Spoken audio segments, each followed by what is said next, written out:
تبھی عمر نے اس کا ہاتھ پکڑ لیا۔ آئی ایم سوری دعا، ریئلی ویری سوری۔ دیکھو رو مت، میں تمہاری آنکھوں میں آنسو برداشت نہیں کر سکتا۔ جب تم روتی ہو تو دل چاہتا ہے پوری دنیا کو آگ لگا دوں۔ پلیز مت رو۔ تم نے جو کہا وہ مجھ سے سہا نہیں گیا۔ تم جانتی ہو نا کہ تمہارے بنا جینے کا تصور بھی نہیں کر سکتا۔ پھر تم نے ایسا کہا کیوں دعا؟ کیا تمہیں مجھ پر یقین نہیں ہے؟ ارے میں تو بس مذاق کر رہا تھا۔ کیا میں جانتا نہیں کہ میری دعا جیسی اس دنیا میں اور کوئی نہیں؟ تم انمول ہو، تم جیسا کوئی نہیں۔ میں اتنا نصیب والا ہوں کہ مجھے تم جیسی لڑکی ملی۔ میں تو اپنے رب کا جتنا شکر ادا کروں کم ہے۔ مکھن مت لگاؤ، میں جانتی ہوں میں کیسی ہوں، اتنی بھی اچھی نہیں ہوں۔ کبھی خود کو میری نگاہوں سے دیکھو، تب جانو گی کہ تم کیا ہو۔ وہ روٹھے ہوئے انداز میں اپنا ہاتھ چھڑا گئی۔ تبھی اس نے پہلے سے بھی زیادہ مضبوطی سے اس کا ہاتھ تھام لیا۔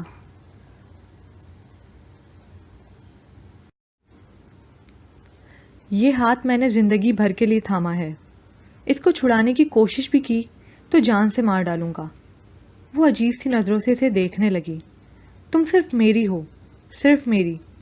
جب کوئی تمہاری طرف دیکھتا ہے تو دل چاہتا ہے اس کی آنکھیں نوچ لوں۔ وہ اس کے بارے میں بہت ہی پوزیسو ہو رہا تھا۔ جانتی ہو، جب تم سر پر دوپٹہ اوڑھتی ہو تو بہت اچھی لگتی ہو۔ مجھ سے وعدہ کرو، میرے جانے کے بعد جب بھی گھر سے باہر نکلو گی تو پردہ کر کے نکلو گی۔ میں نہیں چاہتا کہ میرے سوا تمہیں کوئی اور دیکھے۔ وعدہ کرو۔ میں جیسی دعا چھوڑ کر جا رہا ہوں مجھے ویسی دعا واپس چاہیے۔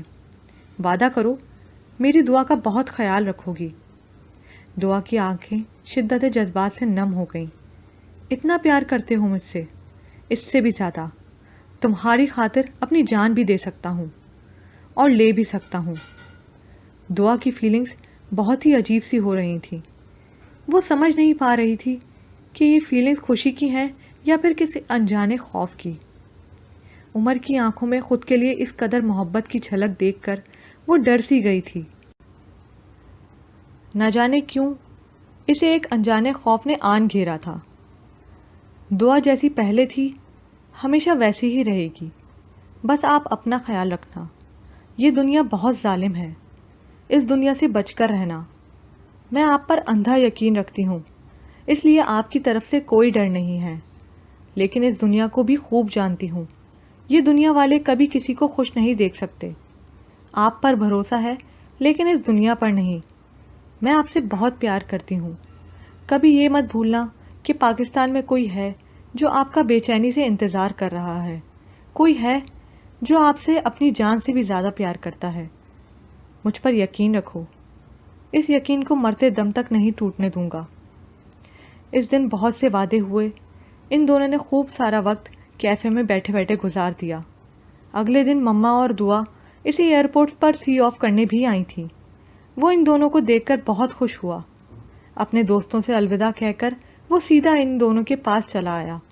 مما نے 1000 پاؤنڈ اس کے ہاتھ میں تھماتے ہوئے ممتا بھرے لہجے میں کہا، لو بیٹا، تمہارے کام آئیں گے، اور ہاں، میں نے تمہارے وہاں رہنے کا بھی بندوبست کروا دیا ہے۔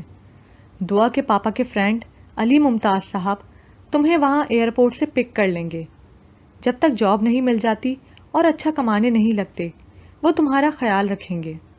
آنٹی، ان سب چیزوں کی کوئی ضرورت نہیں ہے، میں خود کچھ کر لوں گا۔ آپ پلیز اپنے پیسے اپنے پاس رکھیں۔ وہ ایک دم سنجیدہ ہو گیا تھا۔ نہیں بیٹا، وہ اجنبی دیس ہے، یہ کہنا آسان اور کرنا مشکل ہے۔ یہ تم رکھو اور سمجھو کہ تمہیں تمہاری ماں نے دیے ہیں۔ اب جاؤ، اللہ نگہبان۔ ٹھیک 9 بجے جہاز فلائی کر گیا تھا اور دعا کی بے چینی بڑھتی ہی جا رہی تھی۔ مما نے اسے بہت تسلیاں دیں لیکن دل نادان تھا، وہ کہاں سمجھنے والا تھا۔ شام کے ٹھیک 7 بجے اس کی کال آئی تھی اور دعا خاموشی سے جھوم اٹھی تھی۔ اس کی خیریت کی اطلاع سن کر اس کی جان میں جان آئی اور وہ کچھ سنبھل پائی تھی، لیکن پھر بھی دل بے چین تھا، نہ جانے کیوں۔ ایک دن میں ہی اس نے اس کی کمی بہت شدت سے محسوس کی تھی اور ڈھیروں میلز لکھ ڈالی تھی۔ اگلے 1-2 دن میں عمر باقاعدگی سے اسے میل کرنے لگا تھا اور اس طرح میل کے ذریعے ان کا سلسلہ گفتگو چلتا رہا۔ پھر ایک دن اس کی کال آئی تو دعا خوشی سے پھولے نہیں سمائی اور دھڑکتے دل سے فون ریسیو کیا۔ ہیلو، السلام علیکم، آپ کیسے ہیں؟ ٹھیک ہے نا؟ ایک ہی سانس میں وہ بولتی چلی گئی تو دوسری طرف سے خوشگوار ہنسی سنائی دی تھی۔ پگلی سانس تو لے لو، میں بالکل ٹھیک ٹھاک ہوں، تم کیسی ہو؟ میری چھوڑیں اپنی سنائیں، جاب کا کیا بنا؟ ارے ایسے کیسے چھوڑ دوں، بتاؤ کیسی ہو اور مجھے کتنا مس کیا؟ یہ بتانا تو بہت مشکل ہے۔ صبح سے دوپہر، دوپہر سے شام، شام سے رات اور رات سے صبح تک، یعنی اپنی ہر سانس کے ساتھ آپ کو مس کیا۔ جھوٹی، مجھے تو ہچکی نہیں آئی۔ اب اس میں میرا کیا قصور ہے؟ میں نے تو یاد کیا نا، اللہ گواہ ہے۔ وہ اپنی صفائی پیش کرنے لگی تو وہ مسکرا دیا۔ جانتا ہوں صفائی پیش کرنے کی ضرورت نہیں ہے، میں نے بھی تمہیں بہت مس کیا۔ اچھا بتائیں نا، جاب کا کیا بنا؟ ارے ہاں، یہی بتانے کے لیے تو تمہیں فون کیا تھا کہ میری ایک بہت ہی اچھی جگہ جاب لگ گئی ہے، تنخواہ بھی اچھی ہے، اور ہاں بہت ہی جلد میں یونیورسٹی میں ایڈمیشن بھی لے لوں گا۔ اپنا ACCA مکمل کرنا ہے مجھے، پھر اور بھی اچھی جاب کی آفر مل سکتی ہے۔ تم بس دعا کرنا، باقی خیر ہے۔ اور اس دن کے بعد تقریباً روز ہی وہ دونوں دن میں گھنٹوں فون پر باتیں کرتے اور تمام رات چیٹنگ کرتے۔ دیکھتے ہی دیکھتے 8 مہینے گزر گئے۔ عمر کی بہت اچھی جاب لگ گئی تھی اور اس نے لندن میں اپنا ایک اپارٹمنٹ خرید کر اسے رینٹ پر دے دیا۔ اس طرح رینٹ پر دیے فلیٹ کے پیسے بھی اسے ملتے رہے اور اس نے اچھا بینک بیلنس بنا لیا۔ اس نے یونیورسٹی بھی جوائن کر لی تھی۔ پھر وقت نے ایسا پلٹا کھایا کہ سب کچھ بکھر کر رہ گیا۔ جو انسان دن میں گھنٹوں فون کرتا اور رات بھر آن لائن رہ کر اس معصوم لڑکی سے باتیں کرتا، جو اس کے پیچھے اتنا پاگل تھا کہ اس کی آواز سنے بنا، اس سے بات کیے بنا چین کا سانس نہ لیتا تھا، وہ ایک دم سے ہفتے ہفتے کے لیے غائب رہنے لگا۔ دعا نے اس کے بدلے تیور بڑی شدت سے نوٹ کیے تھے۔ پھر اس کی مصروفیات کے بارے میں سوچ کر خود کو تسلی دینے لگی۔ ٹھیک 1 ہفتے بعد اس کا فون آیا تو دعا کی آنکھیں خوشی سے چھلکنے لگیں۔ وہ رندی آواز پر قابو پانے کی ناکام کوشش کرتے ہوئے بولی،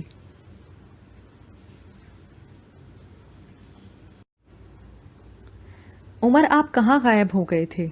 کوئی فون، کوئی میل نہیں۔ میں نے آپ کو فون کیا تھا لیکن آپ کا موبائل آف تھا۔ سوری یار، دراصل میری یونیورسٹی کا ٹرپ اسکاٹ لینڈ جا رہا تھا، جلدی میں اپنا موبائل گھر پر ہی بھول گیا تھا اور قسم سے بالکل ذہن میں نہیں رہا تمہیں بتانا۔ بیٹری ختم ہونے کی وجہ سے موبائل آف ہو گیا ہوگا۔ ویری سوری یار۔ اس نے بڑی احتیاط سے ایک سولڈ بہانہ بنا ڈالا اور نہایت ہی چالاکی سے جھوٹ بولا۔ دعا کشمکش کا شکار تھی، الجھے ذہن کے ساتھ اپنے دل کو تسلی دیتے ہوئے بولی، کوئی بات نہیں عمر، بس میں پریشان تھی کہ آپ ایک دم سے غائب ہو گئے ہیں، اللہ کرے خیر ہو۔ بس عجیب سے خیالات آ رہے تھے ذہن میں۔ میرے لیے اتنا ہی کافی ہے کہ آپ خیریت سے ہیں، بس اپنا خیال رکھا کریں۔ اس کی پریشانی پر وہ ہمیشہ کی طرح مسکرا کر بولا، دعا تم اتنی اچھی کیوں ہو؟ کیا مطلب؟ مطلب یہ کہ مجھے میری غلطی پر ڈانٹنے کے بجائے میری اتنی فکر کر رہی ہو، میری اتنی مجال کہ میں آپ کو ڈانٹوں؟ حق ہے تمہارا۔ اگر آئندہ کبھی ایسی غلطی کی تو بس آپ کی خیر نہیں کرتا میڈم۔ اچھا تمہیں پتہ ہے کل رات میرے فرینڈز مجھے ڈانس پارٹی میں لے جانا چاہتے تھے لیکن میں نے انکار کر دیا۔ وہ ایک دم سنجیدہ ہو گئی تھی۔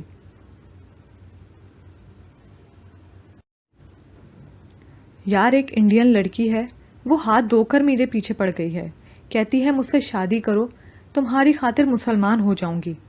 مگر میں نے بھی صاف کہہ دیا کہ میری زندگی میں دعا کی جگہ کوئی نہیں لے سکتا۔ بہت بری لگتی ہے مجھے وہ لڑکی۔ کل رات وہ بھی میرے تمام فرینڈز کے ساتھ شامل تھی مجھے کلب لے کر جانے کے لیے، لیکن دعا تمہاری محبت کی طاقت اتنی مضبوط ہے کہ اس نے مجھے جانے ہی نہ دیا۔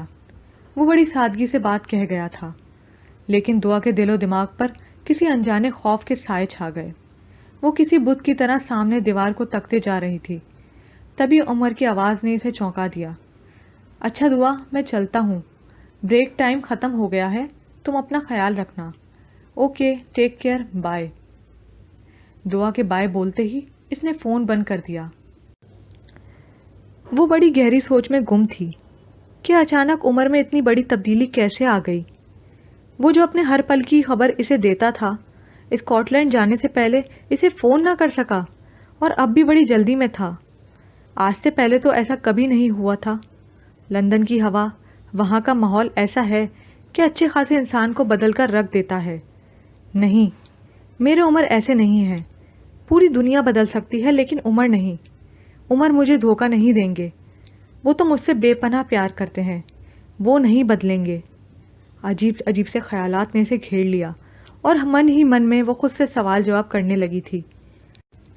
عمر نے اپنی تصویریں میل کی تو دعا خوشی سے اس کی ہر تصویر زوم کر کر کے دیکھنے لگی۔ مگر یہ کیا؟ شاید عمر نے تصویروں کا بغور جائزہ لیے بنا ہی میل کر دی تھیں۔ اس کی سن گلاسز کے ذریعے تصویر کھینچنے والے کا عکس صاف دکھائی دے رہا تھا۔ مغربی لباس میں کوئی لڑکی تھی جو اس کی تصویریں کیپچر کر رہی تھی۔ دعا کا دماغ جیسے پھٹنے کو تیار تھا اور کان سائیں سائیں کر رہے تھے۔ آنکھوں کے آگے اندھیرا چھا رہا تھا۔ بڑی مشکل سے اس نے خود کو سنبھالا اور دل کو تسلی دینے لگی۔ لازمی یہ ان کی کوئی اچھی دوست ہوگی۔ میں بھی پاگل ہوں، جانے کیا کیا سوچتی رہتی ہوں۔ عمر کو میری اس سوچ کا پتہ چلا تو وہ خواہ ناراض ہوں گے۔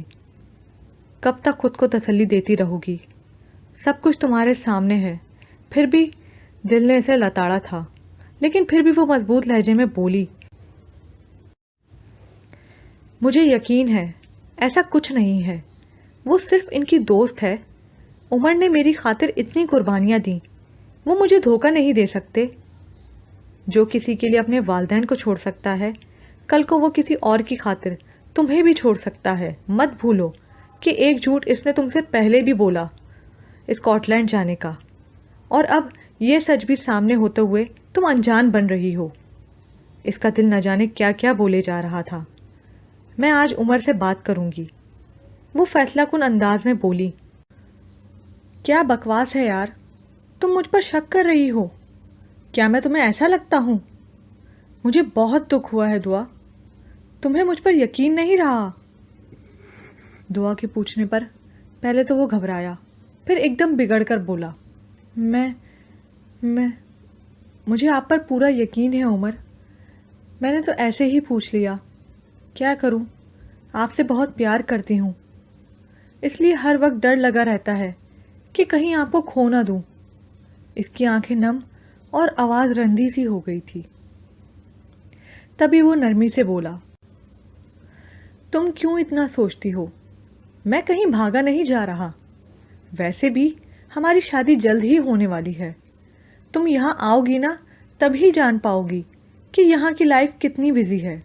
ہر بندہ مشین کی طرح کام کرتا ہے، اور لڑکیوں سے دوستی ایک عام سی بات ہے، اور وہ میری ایک بہت اچھی دوست ہے، اور کچھ نہیں۔ بس تم اپنے ذہن کو سکون دو اور پلیز اتنا فضول مت سوچا کرو، اور اتنا یاد رکھو کہ اگر میری زندگی میں تم نہیں تو دوسرا کوئی بھی نہیں۔ اس سے زیادہ اور کچھ کہہ بھی نہیں سکتا۔ میں جانتی ہوں، آئی ایم سوری عمر، میری وجہ سے آپ ہرٹ ہوئے۔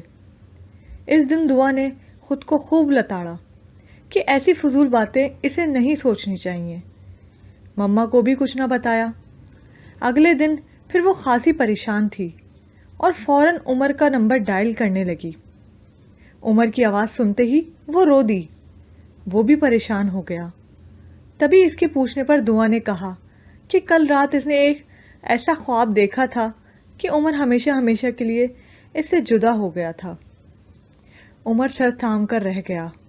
تمہیں منع کیا تھا نا، اتنا مت سوچا کرو، غلط باتیں سوچو گی تو ایسے ہی خواب آئیں گے۔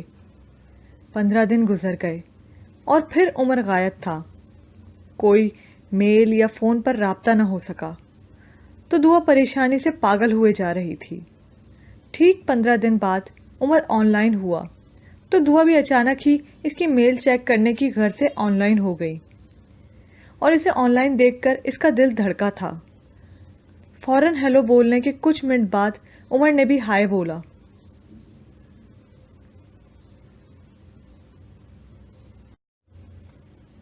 آپ کہاں غائب ہیں؟ موبائل آف ہے اور آن لائن بھی اتنے دنوں بعد ہوئے ہیں. آن لائن ہوئے بھی تو مجھے بلایا ہی نہیں. اگر میں آن لائن نہ ہوتی تو مجھے خبر نہ ہوتی کہ نواب صاحب آن لائن ہوتے تھے. وہ غصے سے خوب کڑوی کسیلی باتیں ٹائپ کر گئی. یار میری طبیعت بہت خراب تھی, ہاسپٹل میں ایڈمٹ تھا, اور میرا فون پچھلے دنوں چوری ہو گیا ہے. تم فکر مت کرو, میں کل نیا نمبر لے لوں گا اور سب سے پہلے تمہیں فون کروں گا. ابھی بھی میں تمہیں ہی میل کر رہا تھا. دعا اس کی بات پر یقین کرنا چاہتی تھی, لیکن دل آمادہ نہ تھا. دل و دماغ کی جنگ کے دوران وہ خاصی الجھی ہوئی تھی. پھر آخر کار دل جیت گیا. آپ پر یقین کرنا چاہتی ہوں عمر, لیکن کیا کروں, آپ کے جھوٹ دن بدن بڑھتے ہی جا رہے ہیں. میں نہیں جانتی کہ ایسا کیوں ہے, لیکن ایک گزارش کرتی ہوں, اللہ کا واسطہ ہے آئندہ مجھ سے جھوٹ مت بولنا. یہ چھوٹے چھوٹے جھوٹ ایک دن ہماری خوشیوں کو کھا جائیں گے. آپ مجھ سے کیا چھپا رہے ہیں اور کیوں؟ آخر بول کیوں نہیں دیتے؟ سچ کیا ہے؟ پلیز مجھے سچ سے آگاہ کریں. میں آپ کے سچ کی دل و جان سے قدر کروں گی اور وعدہ کرتی ہوں کہ ناراض نہیں ہوں گی. لیکن پلیز مجھے سچ بتائیں, وہ کون سا ایسا سچ ہے جس نے آپ کو اس قدر بدلنے پر مجبور کر دیا؟ تمہارا دماغ خراب ہو گیا ہے. تمہیں کیا لگتا ہے کہ میں جھوٹ بول رہا ہوں؟ تو آپ سچ نہیں بتائیں گے. دعا تم پاگل ہو گئی ہو. میرا دماغ خراب مت کرو, میں پہلے ہی بہت بیمار ہوں, اوپر سے تم میری جان لو گی. آپ کوئی بیمار نہیں ہیں, میں سب جانتی ہوں. لازمی کوئی لڑکی وڑکی کا چکر ہے, میری جگہ کوئی اور لے چکی ہے, اس لیے آپ مجھے اگنور کرتے ہیں. میں جانتی ہوں وہاں کی لڑکیاں بہت خوبصورت ہیں اور میں ایک نارمل شکل و صورت کی لڑکی ہوں. لڑکوں کو خوبصورتی زیادہ بھاتی ہے. آپ بھی لازمی کسی کے حسن کے اسیر ہو گئے ہیں, اس لیے میری اہمیت ختم ہو گئی ہے. وہ آنکھوں سے بہتی ندی کو بار بار دوپٹے سے بے دردی سے رگڑ کر صاف کرتی اور اپنے دل کے تمام وسوسوں کو الفاظ کے روپ دے کر ٹائپ کرتی رہی. عمر کے لیے یہ سب بہت عجیب سا تھا. ایسا لگا جیسے دعا اپنا دماغی توازن کھو بیٹھی ہے. بے وقوفوں والی باتیں مت کرو بے وقوف لڑکی, کیا ہو گیا ہے تمہیں؟ جا رہا ہوں میں, اور جب تمہارا دماغ ٹھکانے پر آ جائے تب بتا دینا, فون کر لوں گا. ہاں جائیں, میں آپ کے لیے مری نہیں جا رہی, اور فون کر کے احسان نہیں کر رہے مجھ پر. دعا وہ یقیناً بھڑک اٹھا تھا.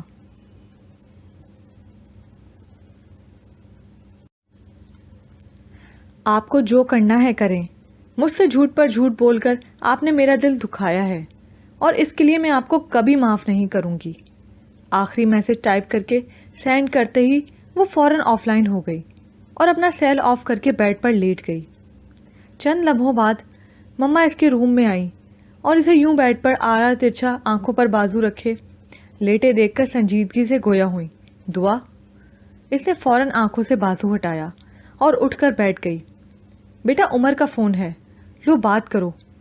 وہ کہہ رہا ہے کہ تمہارا فون آف ہے. کیا بات ہے, جھگڑا ہوا ہے کیا؟ اس نے فون پکڑتے ہی بند کر دیا اور بیڈ پر پھینک دیا. مما یہ دیکھ کر حیران ہوئی. کیا ہوا ہے بیٹا, ایسا نہیں کرتے. وہ بیچارہ رو رہا تھا, پردیس میں ہے, تم ہی صحیح رویہ نہیں دو گی تو بیچارہ کہاں جائے گا. چلو شاباش, فون کرو اسے. مما, وہ جو مجھ سے اتنا جھوٹ بولتے ہیں ان کا کیا؟ کیا وہ مجھے اس قابل نہیں سمجھتے کہ مجھ سے اپنا ہر دکھ سکھ بانٹیں, مجھے ہر سچائی سے باخبر رکھیں؟ اس کی رندھی آواز پر مما نے اس کا ہاتھ پیار سے تھاما اور پریشانی سے پوچھنے لگیں, کیسا جھوٹ بولا اس نے؟ دعا کی پوری داستان سن کر مما بھی کشمکش کا شکار ہو گئیں. اگلی صبح جب وہ سو کر اٹھی تو خود کو فریش فیل کر رہی تھی. کل کی رات اس نے خوب رو کر گزاری تھی. آنکھوں کی سرخی اس کی گزشتہ رات کا احوال بیان کر رہی تھی. اس نے عمر کا خیال آتے ہی فوراً سیل آن کیا اور ایک ہی میسج دیکھ کر اس کا دل بجھ سا گیا. وہ سمجھی تھی کہ عمر نے اس کی ناراضگی کے باعث SMS کی بھرمار کی ہوگی, لیکن صد افسوس ایسا کچھ بھی نہ ہوا تھا. بس ایک ہی میسج تھا.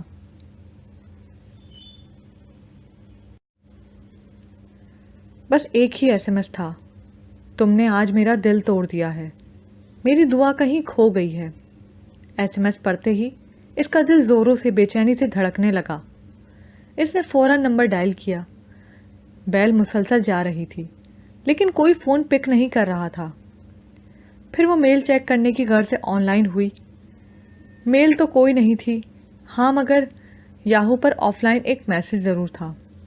دعا، اگر آج تم دوبارہ آن لائن نہ آئیں اور موبائل بھی آن نہ کیا تو مجھے معاف کر دینا. آج کے بعد مجھ سے کبھی بات نہ کر سکو گی. میری خاک تک نہ چھان سکو گی. ہاں اگر ملی بھی تو صرف میری لاش ملے گی. اسکرین پر نظریں جمائے وہ پھٹی پھٹی نگاہوں سے بار بار اس میسج کو پڑھ رہی تھی. اب ایسا لگ رہا تھا جیسے سب کچھ ختم ہو گیا ہے. اس کی روح پرواز کر گئی ہے. بس ایک خالی پتلا اسکرین کے سامنے بیٹھا رہ گیا ہے. عمر کی آواز، اس کا SMS اور یاہو پر میسج، سب کچھ گڑبڑ ہو رہا تھا. اتنے گہرے صدمے میں وہ رو بھی نہیں سکی. آنسوؤں کا گولا گلے میں اڑ سا گیا تھا. چند ثانیے بعد وہ ہوش میں آئی تو لرزتے ہاتھوں سے موبائل اٹھایا اور ری ڈائل کیا. تقریباً 2 گھنٹوں تک مسلسل بیل ہوتی رہی اور اس نے فون پک نہ کیا. دعا نے تھک ہار کر فون زمین پر پٹک دیا اور کمرے میں بند ہو گئی. شام تقریباً 6 بجے اس کے موبائل پر SMS کی ٹون بجی تو اس نے فوراً موبائل اٹھایا اور اسکرین پر عمر کا نمبر دیکھ کر خوشی سے جھوم اٹھی. مگر وہ نہیں جانتی تھی کہ یہ خوشی پل بھر کی تھی اور یہ وہ SMS تھا جس نے اسے کتنی بے دردی سے آسمان کی بلندیوں سے فرش پر پٹک دیا تھا. وہ سانس لینا بھول گئی تھی. Just tell your parents that I left you. یہ SMS نہیں، اس کی خوشیوں بھری زندگی کا قاتل تھا. یہ وہ تلوار تھی جس نے اس کے جسم کو چھنی کر دیا تھا. بدن سے اٹھتی ٹیس اور آنکھوں پر چاہتے اندھیرے نے اسے کچھ سوچنے سمجھنے کا موقع نہ دیا. اس کے جسم میں کپکپاہٹ محسوس کی جا سکتی تھی. اسے محسوس ہو رہا تھا جیسے اس کے جسم میں ذرا سی ہلنے کی بھی طاقت نہ ہو. اس نے بڑی ہمت کر کے نمبر ڈائل کیا اور اب کی بار فون پک کر لیا گیا اور عمر کی آواز کہیں دور سناٹوں میں کھوئی ہوئی سی تھی. یا پھر شاید یہ دعا کے اندر کا سناٹا تھا. عمر، سوری دعا، جو کچھ بھی ہوا نہیں ہونا چاہیے تھا. میرے والدین یہاں آ گئے ہیں اور انہوں نے مجھ سے میرا پاسپورٹ اور تمام کاغذات لے لیے ہیں. تم اگر میرا انتظار کر سکتی ہو تو کرو. میں پوری کوشش کروں گا کہ لوٹ آؤں. ویسے میرا مخلصانہ مشورہ ہے کہ تم، بہت ہی سپاٹ لہجے میں کہی گئی بات دعا کے سر پر سے گزر گئی. میری چھوٹی سی غلطی کی اتنی بڑی سزا مت دیں عمر. میں جانتی ہوں میں نے غلط کیا ہے. مجھے آپ پر یوں حق جتانے کی غلطی نہیں کرنی چاہیے تھی. آپ نے اپنے والدین کو خود چھوڑا تھا. میں ایسا ہرگز نہیں چاہتی تھی. اور آج میں نہیں جانتی کہ سچ کیا ہے. آپ کیوں مجھے اپنی زندگی سے بے دخل کر رہے ہیں؟ میں سمجھنے سے قاصر ہوں. بس ہاتھ جوڑ کر آپ سے معافی مانگتی ہوں. پلیز مجھے میری غلطی کی اتنی بڑی سزا نہ دیں. دوسری طرف مکمل سناٹا تھا. دعا پھوٹ پھوٹ کر رو دی. پلیز عمر، کچھ تو بولیں. پلیز مجھے معاف کر دیں. میں وعدہ کرتی ہوں کبھی آپ سے جھگڑا نہیں کروں گی. اس غلطی کو پہلی اور آخری غلطی سمجھ کر معاف کر دیں. مجھ سے میری خوشیاں مت چھینیں. وہ پھر بھی نہ بولا تو وہ چلائی. بے حس ہیں آپ.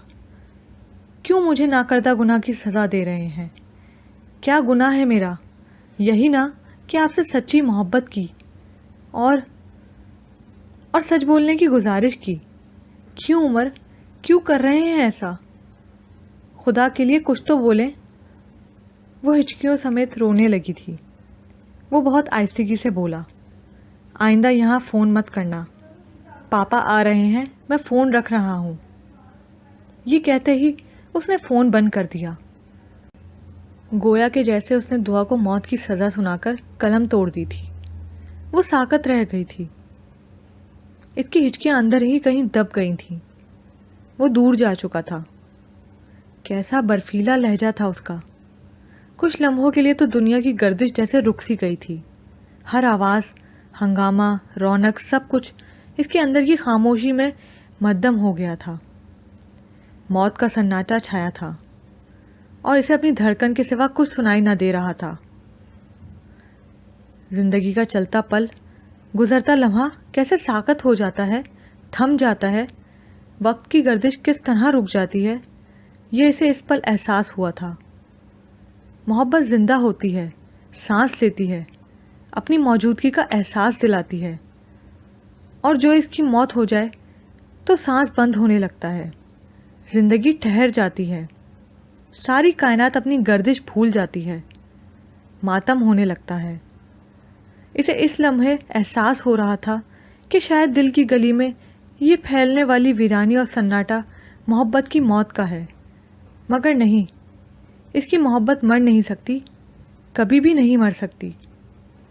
میری محبت اس طرح ختم نہیں ہوگی۔ اس کے اندر اب شور اٹھنے لگا تھا۔ وہ اس قدر مضبوط اعصاب کی نہیں تھی جو اتنا بڑا صدمہ سہ سکتی۔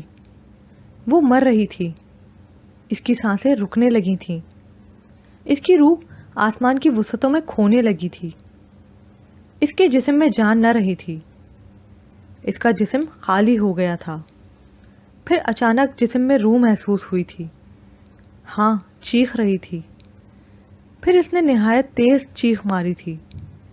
کھلی کھڑکی سے جھانکتے آسمان کو نم اور پرشکوہ نگاہوں سے دیکھتے ہوئے اس نے اپنے چہرے کو چھوا تھا۔ اس کا جسم پسینے سے بھیگا ہوا تھا، اس کے حلق میں بھی تکلیف تھی۔ یہاں پر یہ پارٹ اختتام کو پہنچا۔ مزید پارٹ سننے کے لیے اردو ناول زبر پرائڈ کو لائک کیجیے، سبسکرائب کیجیے، شیئر کیجیے، کمنٹ کرنا مت بھولیے۔